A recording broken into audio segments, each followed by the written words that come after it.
The mailbox door sticks the way it always sticks, and you have to jiggle the key twice before it gives.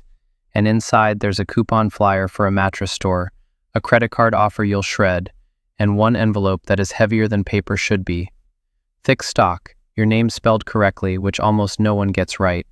A return address from a law firm in a city you've driven past but never stopped in. You stand there in the little vestibule of your apartment building in Columbus, thumb under the flap, and you tell yourself it's probably nothing, a class action settlement, 43 cents owed to you from some data breach in 2019. You are 29 years old.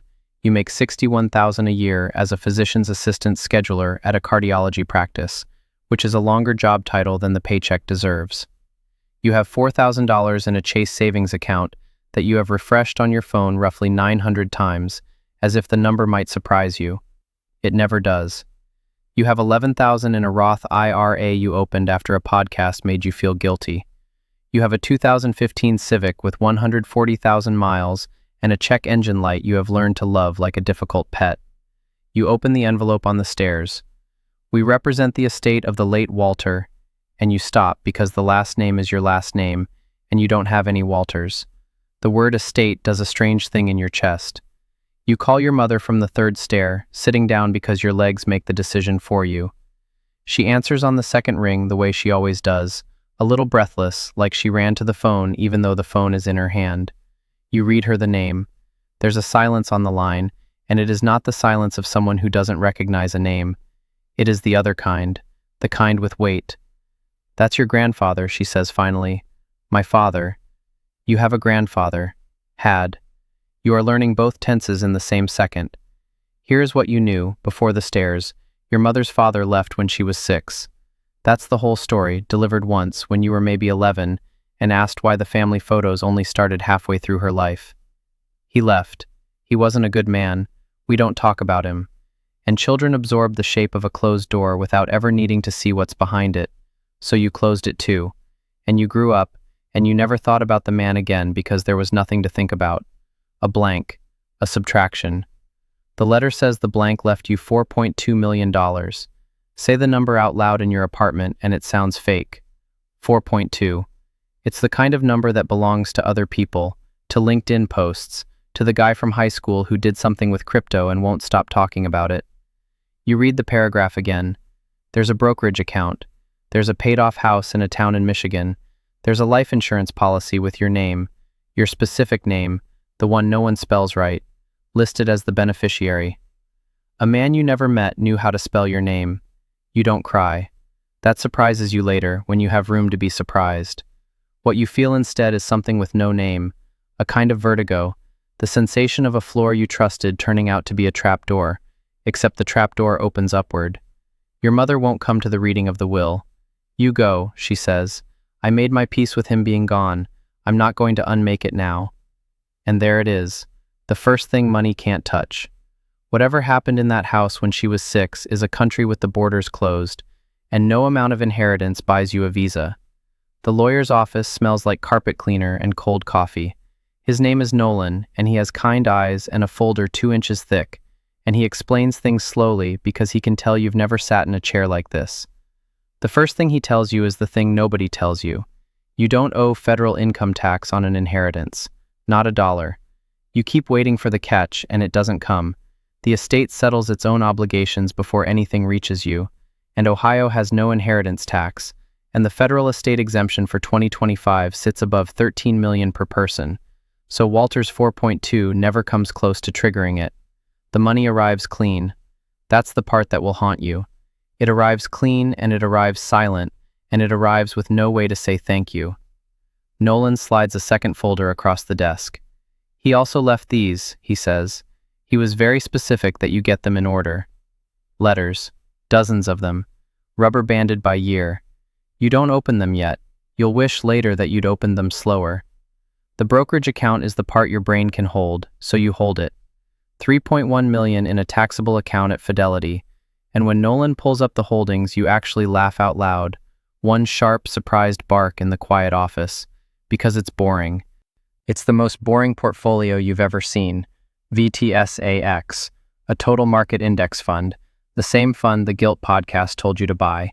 This man, this stranger, this ghost, he invested exactly the way the internet tells broke 29-year-olds to invest. Slow, cheap, diversified. Decades of it. And then Nolan says the sentence that reorganizes your understanding of money.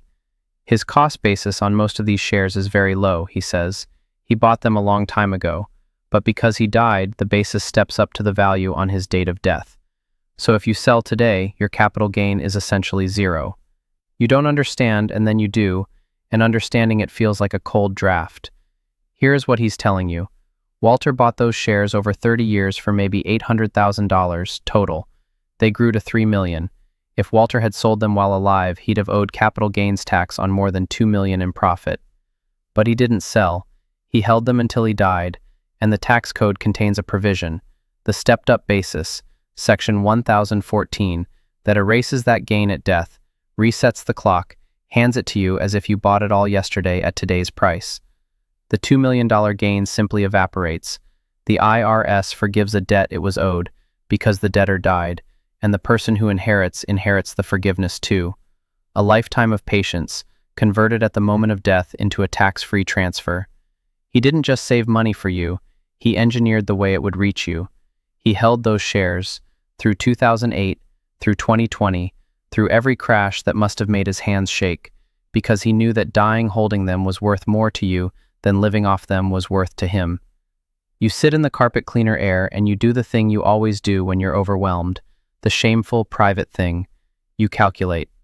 4.2 million. If you did nothing but park it in treasuries at 4%, that's roughly $168,000 a year without touching the principal. Almost 3 times your salary. For doing nothing. For being born to the daughter of a man who left. The number should feel like a door opening. It feels like a door you're standing in front of without a key, because on the other side is a person you can never meet. There is a woman named Hannah in your life, and I should tell you about her, because she's about to become the argument. Hannah is your girlfriend of 3 years, a pediatric nurse who works 12-hour shifts and comes home smelling like hand sanitizer and other people's fear, and who has, for those 3 years, split every dinner bill with you down to the dollar, because that's the kind of fare you both believed in. You've done the appetizer math with her 100 times, that quick, silent arithmetic where you scan the menu and pretend you're deciding what you want when you're actually deciding what you can afford. Split the calamari or not? That math is a language, and you and Hannah are fluent in it, and money is about to make you both illiterate.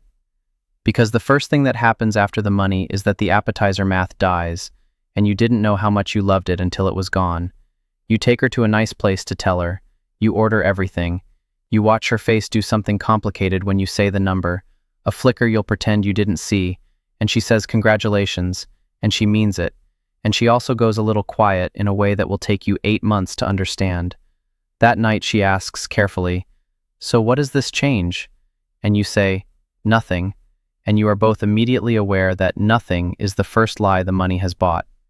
Meanwhile, there's Marcus, your best friend since community college, who took a very different road at the same crossroads you're standing at now. 2 years ago, Marcus inherited not millions, 38,000 from an aunt, a real and meaningful sum for a guy managing a tire shop. And Marcus, who you love, did what a lot of people do with a windfall. He treated it like it fell from the sky, because it did. New truck, a trip to Cabo, a watch he still wears. 18 months later, the 38,000 was a memory, and a set of monthly payments on a truck that had already lost a third of its value the moment he drove it off the lot. Because a car is a liability, not an asset, a thing that eats money instead of feeding it. And Marcus learned that the way most people learn it, which is afterward. You tell yourself you won't be Marcus. Hold that thought. The script isn't done with Marcus, and it isn't done being fair to him either. The first letter is dated the year you were born. You open it on your couch at 11 at night, Hannah asleep down the hall, and the handwriting is careful, deliberate, the hand of a man who was taught penmanship and never stopped believing in it. It's short. I don't know if you'll ever read this. Your mother has made her decision, and I respect it even when it takes the air out of me. I opened an account today. I put in what I could. I'll put in more. If nothing else, you'll have this. The date at the top is 3 days after your birth. He knew when you were born. Someone told him. He wasn't in the room. He wasn't in the state. He wasn't allowed within 100 miles of the closed border of your mother's grief. But somebody told him you existed, And 3 days later, a man opened a brokerage account and began the longest, quietest apology in the world. You read 4 more. You have to stop. Your chest is doing something you don't have the vocabulary for. Here is what the letters do to the money. Before the letters, the 4.2 million was a windfall, a lottery, a fluke, a thing that happened to you. After the letters, it becomes a sentence, a completed act. Every deposit in that account was a Sunday he didn't spend it on himself. The boring index fund isn't boring anymore. It's the most articulate thing anyone has ever said to you, and it was said by someone who never got to say a single word to your face. Grief is supposed to run downhill from love. You grieve people because you had them and lost them, but you're standing at the bottom of a hill with no top, mourning a man you never had, and the grief still comes, and it comes wrong, sideways, like weather with no season. How do you miss a stranger? You find out that you can. You find out that the missing is worse for the strangeness, not better, because there's nothing to remember, only things you'll now never get to know. His voice, whether he was funny, whether you have his hands. You look at your hands. You start doing the reckless thing that grief does with money, which is trying to spend your way toward a person. You drive 4 hours to the house in Michigan. You have the key from Nolan. It's a small house, brick, a maple in the front yard that he must have planted because it's exactly your age, and inside it smells like a stranger's life. Pipe tobacco gone stale, old paper, a specific brand of coffee. There's a recliner with a permanent impression of a body. There's a shelf of Louis L'Amour westerns. There's a corkboard by the phone, and pinned to it, curling at the edges, is a photograph of you at what looks like a middle school band concert, taken from far away, from the back, the kind of photo you take when you are not supposed to be there.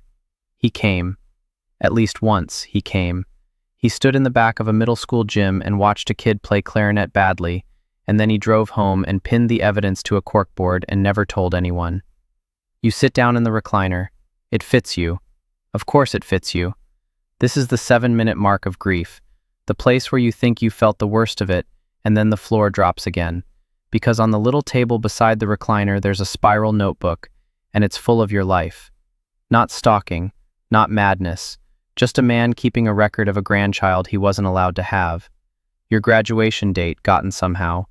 A newspaper clipping from when your high school team made regionals, and your name was in a list of the marching band. The date you moved to Columbus. He didn't have you. But he had a file, and he kept it the way you keep the things you love and cannot hold. The last entry is your engagement, you and Hannah, 3 weeks ago, which you have told almost no one. She seems kind, he wrote. I hope she is. I hope you lets her be kind to him. That was always the hard part in this family, letting the kindness land. He was watching you 3 weeks ago. He was alive 3 weeks ago.